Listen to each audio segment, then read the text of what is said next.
Hey guys, Danny B here. I just got back from a trip to Michigan where me and my wife Claudia went to experience the Michigan International Speedway for the Firekeepers Casino 400. We enjoyed our time up in Michigan. We actually got a chance to go do some other things besides the race. We went and checked out the Henry Ford Museum, got to see how F-150s are made in person at the factory there. Couldn't take no pictures or video, of course, but it was a lot of fun. But this race had me thinking of a few things. One, I felt like the race was better in person, in my opinion. I know I saw a lot of people on Twitter saying it looked horrible on TV. I will say it did look better in person. But it also had me thinking, I felt like Hendrick Motorsports blew that race. They had a lot of their guys up there leading. Chase Elliott led for a long time. Kyle Larson led for a long time. William Byron was up there in the end. Alex Bowman was kind of meh. He was out there.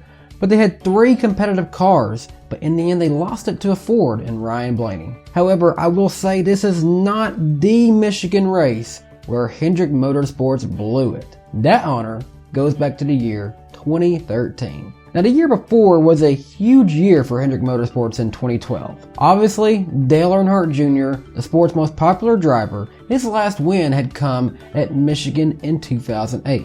Well, 4 long, dreadful years as a Dale Jr. fan, it was hard to see him go winless for that long. In fact, he almost broke a winless streak at Michigan in 2009, but come up second, just short to Brian Vickers. But in 2012, he was able to put together the run and win at Michigan for the first time in 4 years. However, I will say he had a chance to do that once again in 2013.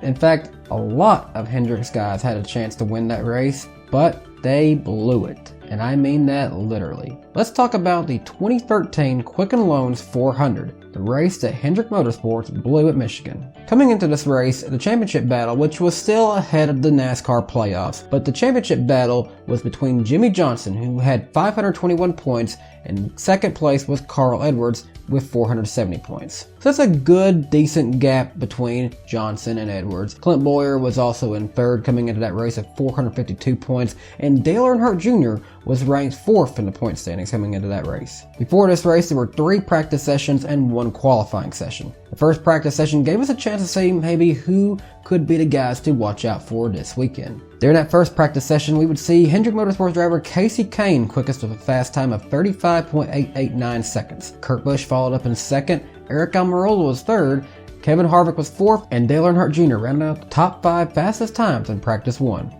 Moving on to qualifying, 44 cars were entered into this race, meaning that there would be 1 car who would not be able to have a spot in this race, as 43 starting spots were guaranteed in this race. The pole position went to Roush Fenway Racing driver Carl Edwards with a lap of 35.564 seconds at a speed of averaging 202.452 miles per hour. Following qualifying, Edwards said, "This is 1 lap, and it's good. I'm really happy. The process is going to be putting us out ahead of Hendrick Motorsports and the guys at Joe Gibbs Racing and the rest of the guys we race against on Sunday. This process is just starting. We can use these positive things like the pole position, hopefully a win, and Greg Biffle's run last week, and we can move forward. We've just got to keep moving forward though. There's not a faster car in this place than our car today, and that's a big deal." Carl Edwards, still searching for his first championship, was hoping to make a good run at this weekend's race by starting on the pole. Carl Edwards will be sharing the front row with Kurt Busch, followed up by Kasey Kahne and Paul Menard back in row 2. Aric Almirola would qualify 5th.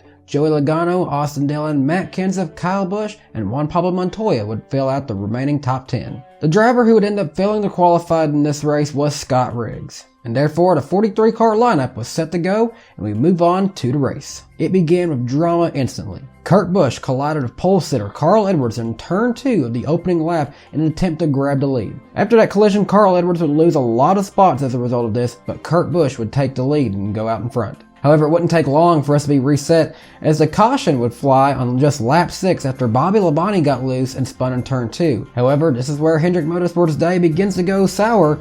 Jeff Gordon was collected in this crash, and it did not go good for him the rest of the day. On lap 20, we would see another caution, but this time it was a competition caution due to rain the previous night. On the restart there, Kurt Busch would lose the lead to Joey Logano under this caution, and only 3 laps later after the restart on lap 29, Kurt Busch got loose off of turn 2 and crashed down the back straightaway. Such a shame. That team was looking to have such a great weekend, a lot of speed in the practice sessions, but just got into everybody, it sounded like, and just wasn't meant for him that day. After that, we would see a lot of caution flags and different pit stop strategies, which would see a variety of different leaders, including Joey Logano, Jamie McMurray, Jimmy Johnson, Dale Earnhardt Jr., and Kasey Kahne. That was 3 Hendrick drivers I just named. It looked like it could be their race for one of their drivers to take the win here. At one point, Jimmy Johnson made a bad mistake on a restart, fell back to 12th, and would climb his way all the way back to 2nd place. And now, here comes the part where Hendrick Motorsports literally blew it. On lap 104, while leading the race, Kasey Kahne experienced a right front tire failure and crashed into the outside wall in turn number 1. The result of this crash would be a huge fire and would eliminate him from this race. Fortunately, Kasey Kahne did climb out unharmed from the fire, and he was just fine. Jimmy Johnson would then take over the lead after this, but would lose it to teammate Dale Earnhardt Jr. during pit stops. The race would restart at lap 113, and Dale Earnhardt Jr. began to pull away from Greg Biffle and Matt Kenseth as Johnson struggled a little bit to get back up to the front. A few laps later, though, Dale Earnhardt Jr.'s day began to go sour as he developed engine problems and fell off the pace. At that point, his teammate Jimmy Johnson had been able to pass Matt Kenseth and Greg Biffle again, and he would take the lead away from Dale Earnhardt Jr. Dale Earnhardt Jr. would continue driving off the pace for a few laps, but then Earnhardt Jr.'s engine blew,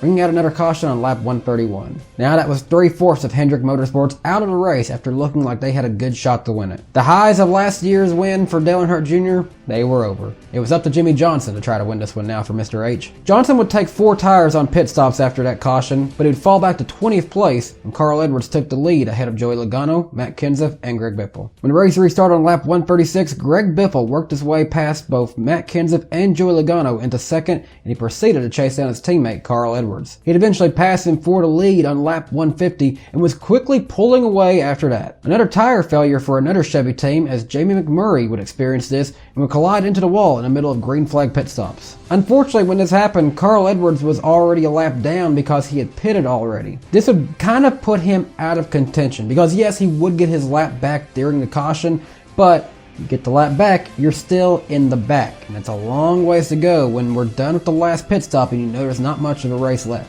His teammate Greg Biffle had also pitted already, but he did not go a lap down, and this would cycle him out to being the leader. When the race restarted on lap 174, it was looking like it would be between Greg Biffle, Matt Kenseth, and Jimmy Johnson. Matt Kenseth, however, would get a little loose coming off of turn 2, and it would cause him to drop several positions, while Jimmy Johnson, who restarted 10th, would slowly work his way through the field, eventually passing Kevin Harvick to move into second with 8 laps to go in the race. It was looking like it was Hendrick Motorsports' last dash to take the win away from those Roush boys. However, even though he was so close to getting it, those pesky tire issues that had plagued a lot of the Chevy teams all day long would strike Jimmy Johnson. He experienced a right front failure off of turn 2 on lap 198, just a few laps shy of the finish as he was closing in on Greg Biffle. He'd slam into the outside wall, and this would make him finish 28th in this race after having to pit to address that tire blown. Greg Biffle would speed away to take the victory over Kevin Harvick, Martin Truex Jr., Kyle Busch, and Tony Stewart. Being in the Detroit, Michigan area, this was a big deal for Ford because, well, Ford originated right there really close to the Michigan International Speedway, and oddly enough, this would be the 615th race victory for the Ford Marquis and the 715th for Ford Motor Company in the Cup Series. It was also the 1000th race victory for Ford Motor Company in NASCAR's 3 National Touring Series. And as it would work out, it would go on to being Greg Biffle's 19th and final victory in his NASCAR Cup Series career. Things would never really be the same for Roush Fenway Racing or Greg Biffle following 2013. Carl Edwards was unable to go on to win that championship as Jimmy Johnson did. But in that race, it did go to the guys at Roush, as Hendrick Motorsports, they literally blew that race away. Early crash for Jeff Gordon, a blown tire for Kasey Kahne, a blown motor for Dale Earnhardt Jr., and a blown tire for Jimmy Johnson. They had 4 strong cars going into that race, but they all blew it. Hendrick Motorsports would not win that race, which in my opinion was a race they very much had the potential to do so. After that race, it would affect the point standings in a big way. Jimmy Johnson's points lead fell back a lot. He was only 31 points ahead of Carl Edwards after that race. Dale Earnhardt Jr. would even drop 3 spots in the 2013 point standings after that race. Even worse, Kasey Kahne fell back 4 spots and was the 12th and final car going into the chase after that race. But that's the story of the one race that got away from Hendrick Motorsports in Michigan. What did you guys think about that race? What were your thoughts on the 2013 Quicken Loans 400. Were you happy to see Greg Biffle get his last victory that day, or would you have rather seen one of the Hendrick guys win? Let me know down in the comments below. If you're new to my channel, be sure to hit subscribe, leave a like on the video. We'll see you next time. Bye guys. Hey race fans, thanks for watching this video from DannyBTalks. If you're new to my channel, please be sure to hit subscribe and click the notification bell so you never miss another video from my channel.